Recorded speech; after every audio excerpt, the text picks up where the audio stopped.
Aujourd'hui, je vais t'apprendre à faire une scène 3D sur CapCut. À la base, c'est plus quelque chose qu'on fait sur After Effects ou DaVinci Resolve. Sauf que moi, j'ai trouvé un moyen de le faire sur CapCut. Donc nous, on va pas passer par 4 chemins et on va directement commencer à faire l'animation. Donc déjà, on aura besoin de cet arrière-plan. Cet arrière-plan, vous pouvez le retrouver dans mon serveur Discord. D'ailleurs, si vous voulez avoir des retours sur vos créations, ainsi que plein de ressources gratuites comme un pack de graphismes que je suis en train de faire, ou encore un pack de SFX, ainsi que les ressources pour les tutos, n'hésitez surtout pas à rejoindre mon serveur Discord. Il y a déjà pas mal de monde, mais bien sûr, ce n'est que le début. Ok, on peut faire de la 3D sur CapCut, mais bon, c'est très bien que les murs c'est des overlays, etc. Même les murs qu'on va utiliser, même ça je l'ai fait sur CapCut, ok. Donc comment est-ce qu'on va faire ça? C'est très simple. On va aller dans ressources, on va prendre ce mur blanc là, on va glisser sur la timeline. Voilà, vous l'ajustez à la taille que vous voulez. Donc là vous allez baisser un peu la mise à l'échelle. Vous allez aller dans animation et vous allez descendre jusqu'à trouver l'animation retourner 6. Et là regardez, ça fait déjà un mur 3D. Vous choisissez le bon moment, donc à peu près par là. Voilà, par là, ça ferait le meilleur moment. Voilà, par là, c'est bien. Donc là, une fois que vous avez trouvé le bon truc, vous allez faire créer un clip combiné et faire geler. Voilà, à ce moment-là. Prenez les clips d'avant, vous les enlevez comme d'habitude. Vous ajustez la longueur du clip, voilà, comme ça, parfait. Et là regardez, on va venir augmenter la mise à l'échelle, mettre le clip sur le côté, donc mettre le mur sur le côté comme ça. On va le mettre vraiment à la bonne taille,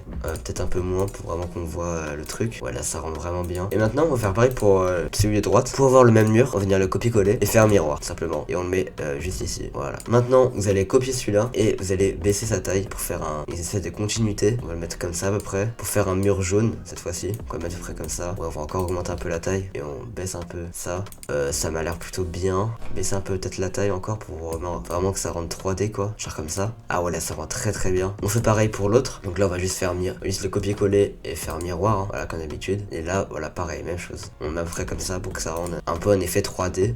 Ouais, ça me paraît plutôt bon. On va juste le rapprocher un peu du coup au mur l'autre comme ça. Voilà comme ça c'est parfait. Maintenant on va venir prendre un mur blanc. On va mettre derrière les murs tout devant là. On va juste à peu près la taille donc comme ça. On va encore baisser sa taille. Voilà comme ça. Ça me paraît bon. Par contre là pour vraiment bien ajuster la taille on va venir décocher le redimensionnement uniforme, bouger la mise à l'échelle de la largeur. Bon là je vous avoue qu'on n'arrive pas trop à voir. Pour différencier un peu les nouveaux murs des gros murs, on va les mettre en jaune. Donc comment on fait ça? On va dans ajustement et on fait température au max, teinte au minimum. On fait pareil pour l'autre. Là on voit bien la différence. Et le mur du centre on peut aussi bouger un peu sa température. Donc on peut mettre température au minimum, teinte au max et saturation on bouge pas, exposition minimum, contraste minimum, mise en évidence minimum, ombre minimum, nuance de blanc minimum. Voilà, ok. On va encore baisser un peu sa taille. J'ai l'impression que niveau la hauteur c'est pas encore bien. Donc on fait pareil, on fait mise à l'échelle de la hauteur, on va mettre à 27. OP là c'est parfait, c'est exactement l'effet qu'on veut. Donc maintenant on va pouvoir commencer à faire les animations de perspective. Comment on fait ça? Très simple. On prend d'abord les gros murs, on appuie sur la keyframe de mise à l'échelle de position, on avance jusqu'à 1 minute 30. Donc 1 minute 30 c'est par là. Attends, je zoome encore. Voilà, 1 minute 30 c'est là. On remet les mêmes keyframes et là on va venir augmenter la mise à l'échelle et le mettre comme ça à peu près.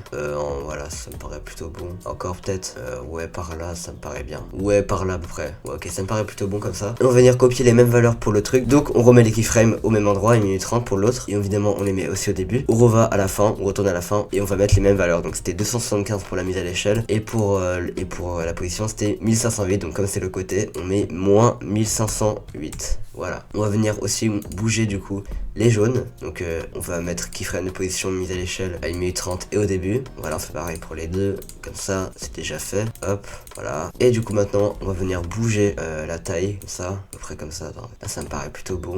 Ouais, on voit pas trop l'impression, je trouve. Voilà, on peut le mettre plutôt comme ça. Ah, là, on voit bien l'impression de 3D. Ouais, voilà, c'est bien ce qu'on veut là. On va essayer de faire pareil pour l'autre. Donc on va mettre 140. Cette fois-ci, on bouge aussi le Y, donc c'est un peu plus dur. Le Y était à 45. La mise à l'échelle était à 140. Et le X à 774. Donc là, on va mettre à 774. Enfin, c'était moins 774, vous avez capté. Bon, maintenant, pareil pour l'autre, on va venir bouger la mise à l'échelle, tout ça. On va juste bouger la mise à l'échelle pour le background, pour le truc du centre.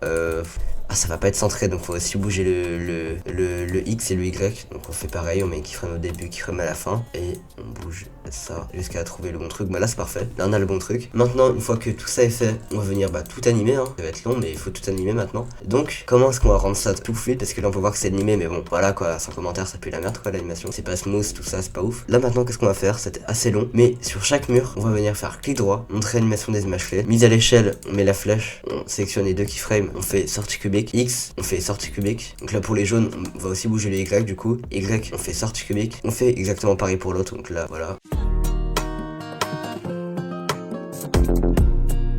Une fois que c'est fait, on va venir maintenant le faire pour le petit derrière-plan. Donc derrière-plan c'est pareil, on fait montrer l'animation des images clés. Non, du coup c'est juste la mise à l'échelle qui bouge, vraiment très simple. Voilà, on fait sortie cubique. Il y a aussi le X qui bouge, enfin le Y. On fait pareil, on prend les deux keyframes, on fait sortie cubique. Voilà, ensuite on ferme ça, on va pour les deux gros murs. Donc on va faire pareil, montrer l'animation des images clés. Là cette fois-ci juste, il n'y a pas le Y qui bouge, donc voilà.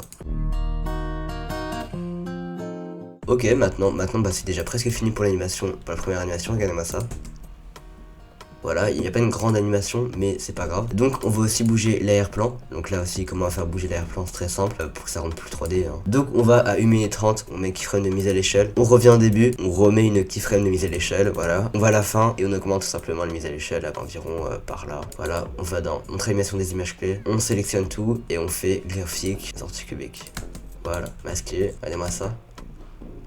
Ok, et maintenant on va faire une grosse animation de dézoom, donc jusqu'à la fin, jusqu'à 4 secondes. Donc là aussi c'est assez compliqué à faire, mais on va le faire. Donc pour tous les murs, on avance jusqu'à 4 secondes. On met une keyframe sur position mise à l'échelle. Pareil pour tous les murs, vraiment, voilà. Pour le truc du centre aussi, pour geler aussi. Et là on va faire une vraie animation, voilà, ça aussi. L'arrière-plan aussi. Pour le premier mur, du coup, on va venir le dézoomer à mort, vraiment. Dézoomer par là par exemple, j'espère que ça rendra bien. Dézoom à mort. On fait pareil pour le deuxième mur, donc on copie-colle les trucs, donc 90. Et 90 c'est moins 823, donc là on va mettre 823 0 90. Voilà, on va aussi baisser ça, mais ça va être assez chiant. Comment est-ce qu'on va faire? Bah là on va venir bouger le redimensionnement uniforme, hein. Voilà, comme ça. Voilà, on va aussi bouger la position, hein. Je pense que pour vraiment rendre mieux 3D, on va aussi bouger les murs, ou les rapprocher. Ouais, ça rendra beaucoup plus 3D comme ça. On va mettre ça à 529, ça rendra beaucoup mieux, vous allez voir. Ouais, ça rend beaucoup plus 3D, on peut voir. Maintenant on va faire l'animation de arrière-plan, donc on va aussi bouger les gros murs. Donc là c'est le plus compliqué, on va dire. Donc on va venir baisser bien la mise à l'échelle. Là ça me paraît plutôt bon, attendez. Déjà, non pas trop. On vient bouger le gros mur comme ça.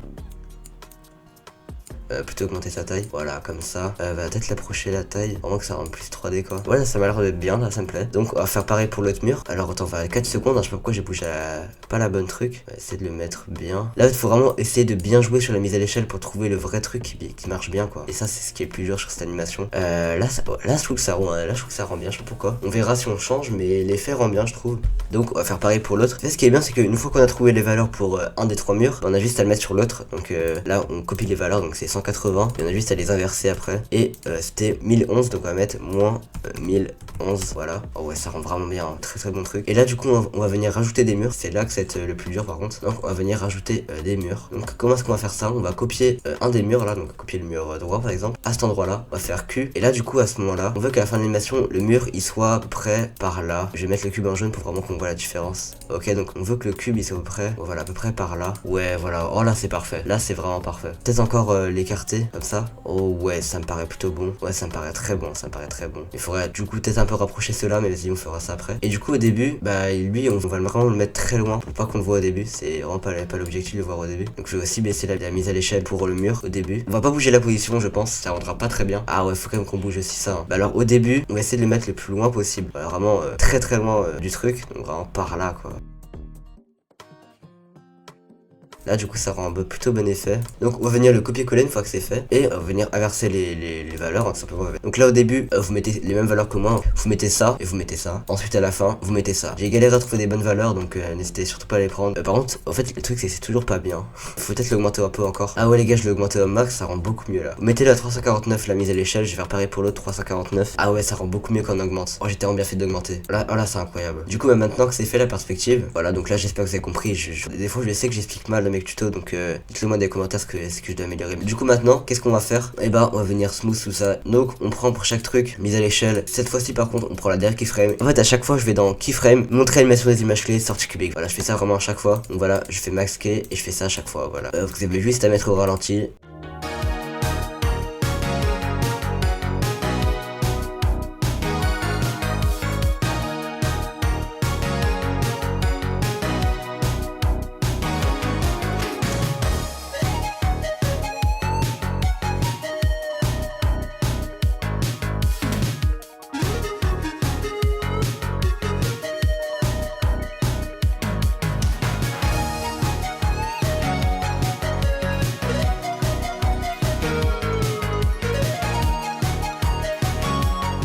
Par contre je pense qu'on pourrait faire apparaître les deux trucs. Vous voyez les gelés là, on pourrait les faire apparaître plus tôt.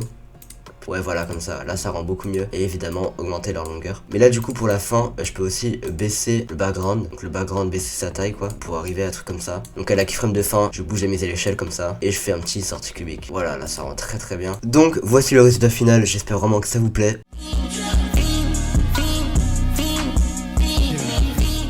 Et si oui, évidemment, n'hésitez pas à vous abonner, ça m'aiderait énormément. On rush les 1000 abonnés avant dans 6 mois. Et nous on se retrouve à très bientôt pour un nouveau tuto ou une vidéo de très bonne qualité.